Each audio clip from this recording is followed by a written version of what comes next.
اعوذ باللہ من الشیطان الرجیم بسم اللہ الرحمن الرحیم رب اشرح لی صدری ویسر لی امری واحلل عقدۃ من لسانی یفقہوا قولی۔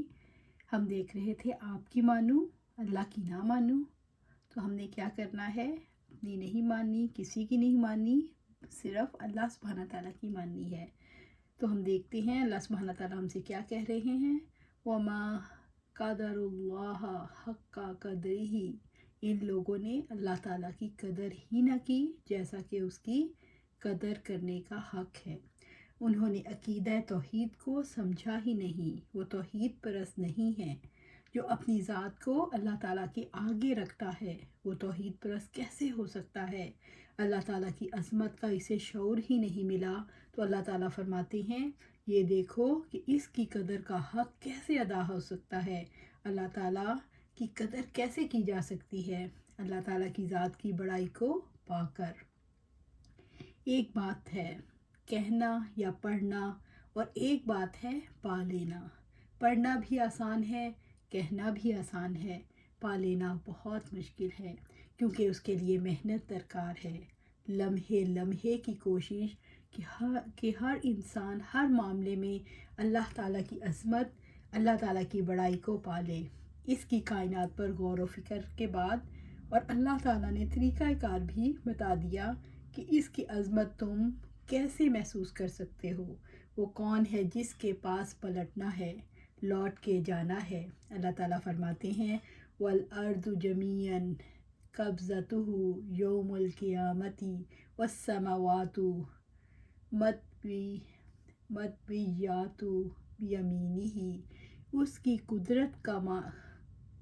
قدرت کاملہ کا حال تو یہ ہے، قیامت کے روز پوری زمین اس کی مٹھی میں ہوگی اور آسمان اس کے دستے راست میں لپٹے ہوئے ہوں گے۔ ذرا غور کریں کہ خالق ارض و سماوات کے بارے میں یہ آیت اللہ تعالیٰ کی قدرت کا کیا اظہار کرتی ہے، کتنی شدت ہے۔ وَالْأَرْضُ جَمِيعًا قَبْضَتُهُ يَوْمَ الْقِيَامَةِ، اس کی قدرت کاملہ کا حال تو یہ ہے کہ قیامت کے روز پوری زمین اس کی مٹھی میں ہوگی۔ مٹھی میں ہونے کا مطلب یہ ہے اس کو پوری طرح سے اپنے کنٹرول، قبضے اور اختیار میں لے لیا۔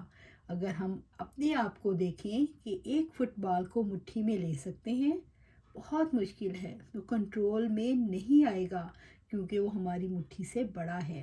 لیکن اللہ تعالیٰ کتنی عظمت والا ہے، اس کی ذات کتنی بڑی ہے کہ زمین اس کی مٹھی میں آ جائے۔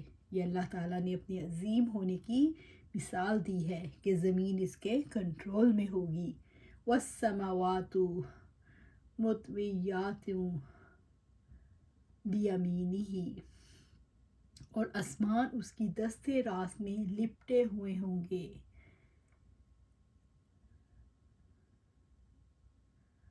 دستے راست میں لپٹے ہونے سے کیا مراد ہے؟ جیسے کسی چیز کو اوپر سے لپیٹ لیں تو ایسے اللہ تعالیٰ نے آسمان کو لپیٹ لیا ہے۔ اللہ تعالیٰ کے نزدیک ان آسمانوں کی اتنی سی اہمیت ہے، اس زمین کی اتنی سی حقیقت ہے۔ اللہ تعالیٰ کتنا عظیم ہے، کتنا طاقتور ہے۔ یہ اللہ تعالیٰ کے اختیار کو ظاہر کرنے کے لیے تمثیلی طور پر بتایا گیا ہے، یعنی مثال دی گئی ہے، لیکن حقیقت یہ ہے کہ اللہ تعالیٰ کی عظمت، اللہ تعالیٰ کی بڑائی بہت زیادہ ہے۔ اللہ تعالیٰ نے ہر مقام پر اپنی بڑائی کا اظہار کرنے کے لیے مثالیں دیں تاکہ یہ چیز ذہن کے اندر نقش ہو جائے۔ اس نام بنیادی اقدار کو یوں قلب و ذہن کے اندر سرایت کراتا ہے تاکہ انسان ہمیشہ اس کو یاد رکھے۔ اس حوالے سے صحیح بخاری میں عبداللہ بن عمر رضی اللہ تعالیٰ عنہ اور حضرت ابو ہریرہ رضی اللہ تعالیٰ کی روایت ہے کہ ایک روایت میں یہ ملتا ہے کہ ایک دفعہ آپ صلی اللہ علیہ وآلہ وسلم منبر پر خطبہ ارشاد فرما رہے تھے۔ اس دوران خطبہ آپ صلی اللہ علیہ وسلم نے آیت تلاوت فرمائی اور فرمایا اللہ تعالیٰ آسمانوں اور زمینوں یعنی سیاروں کو اپنی مٹھی میں لے کر اس طرح پھر آئے گا جیسے ایک بچہ گیند پھراتا ہے، اور فرمائے گا کہ میں ہوں خدائے واحد، میں ہوں بادشاہ، میں ہوں جبار، میں ہوں کبریائی کا مالک، کہاں ہے زمین کے بادشاہ، کہاں ہے جبار، کہاں ہے متکبر۔ کہتے کہتے رسول اللہ صلی اللہ علیہ وسلم پر ایسا لرزہ طاری ہوا کہ ہمیں خطرہ ہو گیا کہ کہیں آپ صلی اللہ علیہ وسلم ممبر سمیت زمین پر نہ گر جائیں۔ اللہ تعالیٰ تو کبیر ہے، وہ بہت بڑا ہے، لیکن انسان نے اس کی کبریائی کو جتنا پایا وہی اس کا حصہ ہے۔ اسی کے مطابق وہ رویا، اسی کے مطابق وہ چلے گا، اسی کے مطابق اس کے معاملات ہوں گے۔ اللہ تعالیٰ یہ فرماتے ہیں قیامت کے روز زمین پوری کی پوری اس کی مٹھی میں ہوگی، تو زمین پر بسنے والے کیا سوچتے ہیں بڑا کون ہے، اللہ تعالیٰ یا دوسرے انسان یا بت؟ کون بڑا ہے؟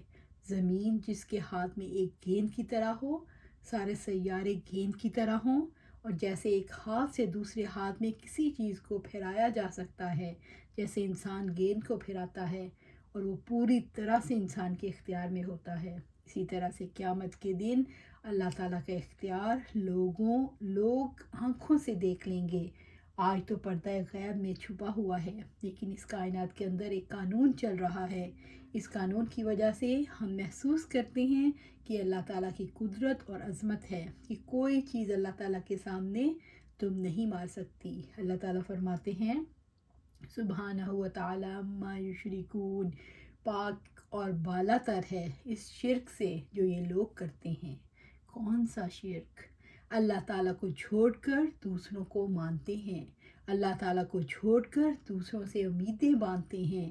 انسان مانتا بھی انہی کی ہے جس سے کوئی امیدیں وابستہ ہوتی ہیں، کیونکہ اسے یہ محسوس ہوتا ہے اگر میں نہیں مانوں گا تو یہ میرے مفادات متاثر ہو جائیں گے، تعلقات متاثر ہو جائیں گے، مجھے نقصان پہنچ جائے گا، میں اکیلا رہ جاؤں گا۔ یہ خوف اور خطرے کیا ثابت کرتے ہیں کہ انسان اللہ تعالیٰ کا خوف تو محسوس نہیں کرتا، اپنے جیسے انسانوں کا اور چند مخصوص ہستیوں کا خوف زیادہ محسوس کرتا ہے۔ لیکن اللہ تعالیٰ یہ فرماتے ہیں پاک اور بالا تر ہے وہ اس شرک سے جو یہ لوگ کرتے ہیں۔ اس آیت میں اللہ تعالیٰ کی کبریائی کا تذکرہ ہے، اور کہاں ان لوگوں کا اس پاک اور بالا تر اور برتر رب کے ساتھ کمزور ہستیوں کو شریک ٹھہرانا، دونوں میں کوئی قدر مشترک نہیں۔ پھر فرمایا اور اس روز سور پھونکا جائے گا اور وہ سب مر کر گر جائیں گے جو آسمان اور زمین میں ہیں، سوائے ان کے جنہیں اللہ تعالیٰ زندہ رکھنا چاہے۔ پھر ایک دوسرا سور پھونکا جائے گا اور یکا یک سب کے سب اٹھ کر دیکھنے لگیں گے۔ یہ میدان حشر ہے، یہ قیامت ہے، اور سور پھونکا جائے گا۔ انتظار کی گھڑیاں ختم ہوئیں۔ حضرت اسرافیل علیہ السلام منہ میں سور دبائے اللہ تعالیٰ کے حکم کے منتظر ہیں، کب اللہ تعالیٰ کا حکم آئے، کب وہ پھونک مارے اور سب کچھ فنا ہو جائے۔ اللہ تعالیٰ فرماتے ہیں اور اس روز سور پھونکا جائے گا اور وہ سب مر جائیں گے جو آسمانوں اور زمین میں ہیں۔ ذرا غور کریں، یہاں پر صیغہ کون سا استعمال ہوا ہے؟ ماضی کا۔ بے ہوش ہو گئے کون؟ وہ جو سب آسمانوں میں ہیں، جو اپنا حکم چلانا چاہتے تھے، سب بے ہوش پڑے ہیں، ساروں کی فصل کٹ گئی، آج ان کا حکم نہیں چل سکتا، آج ان کی بات نہیں مانی جا سکتی۔ کیوں؟ آج پھونک مار دی گئی، آج اللہ تعالیٰ کا فیصلہ آ گیا، اب جتنے آسمانوں میں ہیں اور جتنے زمین میں سب مر کر گر جائیں گے۔ کون ہے آسمان میں؟ ہمیں آسمان کی مخلوق کا صحیح علم نہیں ہے، اور جس مخلوق کا ہمیں علم ہے وہ فرشتے ہیں۔ اس آیت میں اللہ تعالیٰ نے فرمایا جو آسمانوں میں ہیں وہ سب دیکھ کر بے ہوش ہو جائیں گے یا مر جائیں گے، اور جو زمین میں ہیں، کون ہے زمین میں؟ سب کے ماں باپ، سب کے بچے، سب کے رشتہ دار، سارے انسان، سارے جنات، سارے حشرات، سارے جانور، سارے پرندے اور سارے مچھلیاں، کوئی بھی جیتا نہیں ہے، بس حیات ختم۔ ایک ارادے اور ایک دفعہ کے حکم سے کیا ہوا؟ ہر چیز ختم۔ ذرا تصور میں لا کر زمین کا جائزہ لیں، جیسے سونامی آئی تھی تو ہر طرف کٹی ہوئی فصل پڑی تھی، لاشیں ہی لاشیں، زندگی کے کوئی آثار نہیں، جو بھی ہیں سب کے سب ختم، سارا جہان ختم۔ مگر جس کو اللہ زندہ رکھنا چاہے، اس کا مطلب ہے اللہ تعالیٰ نے اگر کسی کو زندہ رکھنا چاہا تو وہ زندہ رہے گا، ورنہ سور سے تو سبھی بے ہوش ہو جائیں گے، سب کے سب مر کر گر جائیں گے۔ اب منظر بدلتا ہے، سارے انسان، ساری مخلوقات جو ختم ہو گئی تھی حیات ہو گئیں۔ پھر ایک اور چیخ بلند ہوتی ہے، پھر ایک دوسرا سور پھونکا جائے گا۔ کیسے؟ ایک بار پھر حکم ہوگا، آرڈر آئے گا۔ کس بات کا آرڈر؟ کہ سور پھونک دو۔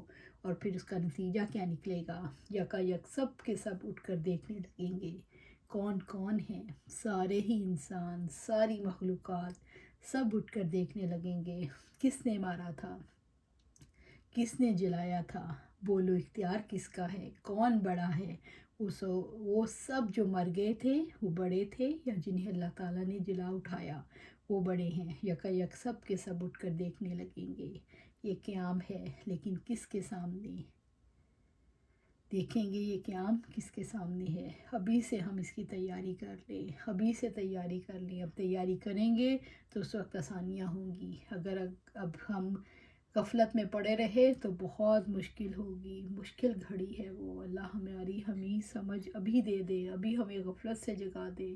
اللہ سبحانہ تعالیٰ ہمیں قرآن و سنت پر عمل کرنے کی توفیق دے اور صراط مستقیم پر چلا دے اور اس پر استقامت دے۔ آمین یا رب العالمین۔